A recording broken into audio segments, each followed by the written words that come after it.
A very good morning to one and all of you. Today, I'm going to discuss about ferritin.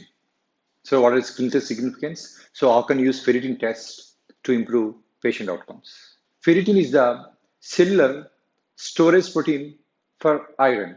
It is present in small concentrations in blood, and usually the serum ferritin level correlates very well with total body iron stores, making its measurement very important in the diagnosis of disorders of iron metabolism. Reference ranges in males, the normal value is 30 to 300 nanograms per ml. In females, it is 10 to 200 nanograms per ml. So, where you get this increased ferritin levels? Acute and chronic liver disease, any infections, any inflammation, alcoholism, malignancies, hyperthyroidism, Gaucher's disease, myocardial infarction, hemochromatosis, end-stage renal disease, renal cell cancer, anemia other than iron deficiency anemias.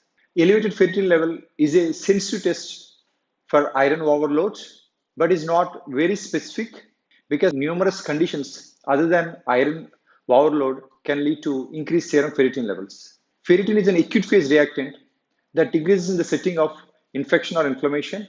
High ferritin levels indicate the severity of COVID-19.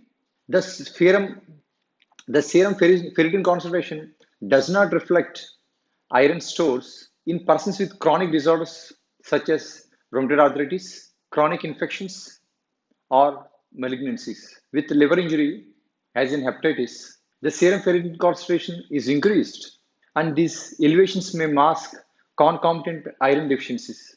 Decreased ferritin levels in iron deficiency anemia, hemodialysis. Normal ferritin levels. A small proportion of iron deficient patients have normal ferritin levels because serum ferritin is an acute phase reactant. So it can be increased in any infection or inflammation. Specimen, you should use red tube, methods radioimmunoassay, enzyme immunoassay, immunoradiometric assays. See, ferritin is a cellular storage protein of iron. Ferritin is an acute phase reactant that coordinates cellular defense against oxidative stress and inflammation, along with transferrin and its receptor. Usually, the serum ferritin concentration level correlates well with total body iron stores, so we can use it for disorders of iron metabolism. So, what are the indications? To predict and also monitor iron deficiency anemia, to predict response to therapy or compliance with the treatment, to differentiate iron deficiency anemia from anemia of chronic disease, to monitor iron status in patients with renal disease, with or without dialysis, to conduct population studies of iron levels and also response to treatments, to detect and monitor response to iron depletion therapy in iron overload states. In hepatic, inflammatory, and malignant conditions, the ferritin level may be normal. In these scenarios, bone marrow iron stain can be used to exclude iron deficiency anemia. Transfer saturation is more sensitive in early hemochromatosis. Serum ferritin is used to confirm the diagnosis of iron excess. A high serum ferritin level is also indication for liver biopsy. Ferritin level increases with age. The level is higher in men when compared to women. It is particularly high in women who are on oral contraceptives and also in people who eat more of red meat rather than vegetarians.